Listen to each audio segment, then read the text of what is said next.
میں مولانا روم کی ایک چھوٹی سی کہانی سنانا چاہوں گی. جی. ایک گڈریا مسجد میں نماز پڑھتا تھا تو گاؤں کے امام مسجد سے اس نے پوچھا کہ سرکار، جو یہ میرے مویشی ہیں بھیڑ اور بکریاں، ان کی چراگاہ دریا کے پار ہے، ہمارے گاؤں میں کوئی ان کے خوراک کا سامان نہیں، تو میں روزانہ جاتا ہوں تو مجھے کشتی کے 2 آنے دینے پڑتے، جانے کے 2 آنے دینے پڑتے، تو میرے تو بہت پیسے خرچ ہو جاتے.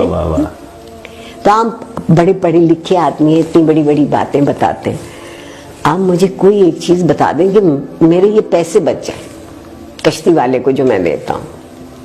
مولانا نے سوچا میں اس گڈریے کو کیا سمجھاؤں گا، اس کی سمجھ میں کیا آئے گا. کہا بسم اللہ الرحمن الرحیم کہہ کے اپنے مویشی بھی اور خود بھی دریا میں اتر جایا کر. اگلے سے اس صاحب یقین نے، یہ بنیادی میں صاحب یقین نے جو ملا نے کہا تھا اس پر سے بسم اللہ پڑھی، اپنا تہمد اپنی کمر سے باندھا، مویشیوں کو بھی اور خود بھی، اور دریا کے پار. آہا بے حد خوش، 2 آنے بچ گئے، میرے بچوں کے کھانا اچھا آ جائے گا. واپس بھی ایسے ہی آ گیا. اب زندگی بہت اطمینان سے گزرنے لگی.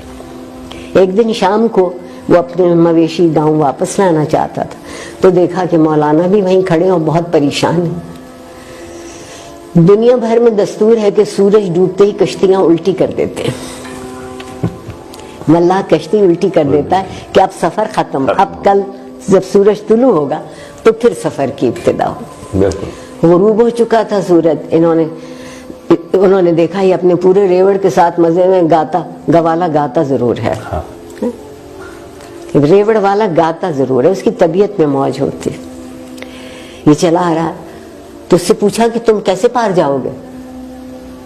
یہ تو کشتیاں الٹی کر گئے، کوئی ملا نظر نہیں آتا، کوئی کشتی نہ.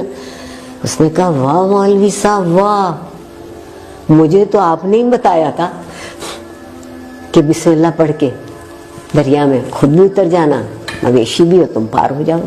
تو آپ بھی بسم اللہ پڑھیے، چلیے میرے ساتھ. وہ چرواہا صاحب یقین تھا. بے شک یہ صرف صاحب گفتار تھے میری طرح. انہوں نے بسم اللہ پڑھی، ذرا سا پانی گہرا ہوا تو ڈوبنے لگے، بہت چیخے چلائے. چرواہا واپس آیا، آگے نکل گیا تھا، واپس آیا. کیا ہوا، خیر ہے؟ کہنے لگا میں کیسے، میں تو ڈوب رہا ہوں، میں تو مر رہا ہوں، میں تو یہ کر. اس نے کہا خیر. اس نے انہیں اٹھایا، اپنے کندھے پر رکھا اور جب ساحل پہ لا کے کنارے پہ اتارا، کہا مولوی صاحب یہ بسم اللہ تو آپ نے ہی مجھے بتائی تھی، تو آپ سے کیوں نہ دریا پار ہوا؟ انہوں نے کہا کہ جس یقین سے تم پڑھتے ہو وہ میرے پاس نہیں. وہ یقین زندگی کی مشکل حل کرنے کے لیے پہلی چیز یقین ہے. واہ واہ واہ. اور یقین تک پہنچنے کے لیے دوسری چیز متحد ہو جانا. بے شک. ریوڑ کچھ کہتا ہے نا، ایک علامت. ہاں بالکل. یہ نہیں ہے کہ 4 بکریاں اتر گئیں تو باقی ٹھٹکی ہوئی پیچھے کھڑی ہے. اور اگر آپ یہاں تک پہنچے ہیں تو پھر زندگی میں تنظیم ہو سکتی ہے. واہ واہ واہ. اگر آپ کبھی اکٹھے نہ ہوں، کبھی یقین پورا نہ ہو تو آپ منظم بھی کبھی نہیں ہوں گے. بہت اچھا. جو اچھی زندگی ہے وہ منظم زندگی ہے. منظم زندگی ہے. بے شک. علم کا درجہ کوئی ہو یا نہ ہو، احساس تو جاگتا رہے. وہ تو رہنا چاہیے. تعلیم